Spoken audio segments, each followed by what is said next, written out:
চট্টগ্রাম বন্দর কর্তৃপক্ষ প্রায় ১৩০০ কোটি টাকা ব্যয়ে ৩২ একর জায়গা জুড়ে নির্মাণ করে পতেঙ্গা কন্টেইনার টার্মিনাল পিসিটি। ২০২৩ সালের ডিসেম্বরে পিসিটি পরিচালনায় ২২ বছরের জন্য সৌদি প্রতিষ্ঠান রেড সি গেটওয়ের সঙ্গে চুক্তি করে সরকার। তবে টার্মিনালটির কার্যক্রম শুরু হয় গেল বছরের জুনে। চালুর পর থেকে চলতি বছরের ডিসেম্বর পর্যন্ত টার্মিনালে জাহাজ ভিড়েছে প্রায় ১০০টির বেশি, যেখানে কন্টেইনার হ্যান্ডলিং হয়েছে প্রায় ১,৬৫,০০০ একক। প্রথম দিকে স্ক্যানার না থাকায় কেবল রপ্তানি কন্টেইনারই হ্যান্ডলিং করে পিসিটি। তবে চলতি বছরের মে মাসে নিজস্ব অর্থায়নে প্রায় $৩০ লাখ খরচ করে স্ক্যানার স্থাপনের পর শুরু হয় আমদানি কন্টেইনার হ্যান্ডলিং। এতে গতি পায় টার্মিনালটি। এছাড়াও স্থাপন করা হয়েছে বেশ কিছু অত্যাধুনিক যন্ত্রপাতিও। আরটিজি চলে আসছে এই অক্টোবর থেকে, এবং আরটিজিগুলো এখন অপারেশনাল, ইকুইপমেন্ট সব চলে আসছে। শুধুমাত্র আমাদের যেটা বাকি আছে লাস্ট ইকুইপমেন্ট, সেটা হচ্ছে আমাদের এসটিএস ক্রেন। আপনারা জানেন যে এই ক্রেনগুলোকে প্রি অর্ডার করতে হয়, বেস্ট অন আওয়ার অর্ডার তারা ক্রেনগুলোকে ম্যানুফ্যাকচার করে। এবং বাকি যে এসটিএসগুলো সেগুলো ইনশাল্লাহ আমরা আশা করতেছি বাই মে 2026 চলে আসবে।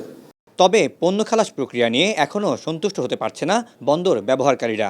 এছাড়াও নভেম্বরে অ্যাপস এর মাধ্যমে কার্যক্রম শুরুর কথা থাকলেও এখনও তা শুরু হয়নি। এটা প্রথম থেকেই শুনছি অ্যাপসে হবে, কিন্তু এখন পর্যন্ত আমরা কোনো এই বিষয়ে আমাদেরকে কোনো ট্রেনিং দেওয়া বা আমাদেরকে এই বিষয়ে অবহিত করা, এটা সিস্টেমটা সম্পর্কে আমাদেরকে যথেষ্ট জ্ঞান দেওয়া, এই কাজগুলিও হয়নি।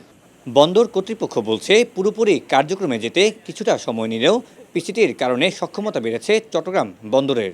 এদিকে বন্দর বিশেষজ্ঞরা বলছেন বিদেশি অপারেটর টার্মিনালের দায়িত্ব নেয় দক্ষ জনবল যেমন তৈরি হচ্ছে, তেমনি বাড়ছে আধুনিক প্রযুক্তির ব্যবহারও।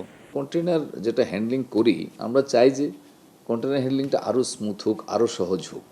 সেক্ষেত্রে পতেঙ্গা কন্টেনার টার্মিনাল এটা আমাদের সাথে একটা ভ্যালু এড করছে অবশ্যই, কারণ ওদের কন্টেনার বৃদ্ধি পেলে ওভারঅল চিটং পোর্টের এফিসিয়েন্সিটা বৃদ্ধি পায়। অপারেটর যখন আপনার টাকা থাকবে, আপনি তখন দক্ষ লোকজনকে আনবেন, সারা দুনিয়া থেকে দক্ষ লোকজনকে আনছে। এটা তাকেই যে কাঁধে করে কন্টেনার নিয়ে যেতে হবে এরকম না, সে লোকজনকে দক্ষ আনবে, সিস্টেমটা দক্ষ আনবে, আইটির ব্যবহার দক্ষতার সাথে করবে এবং সেটা দক্ষভাবে পরিচালিত হবে।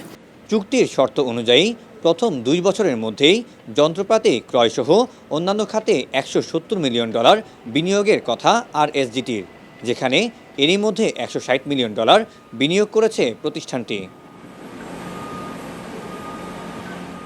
Syed Tamim Mahmud, Star News, Chittagong.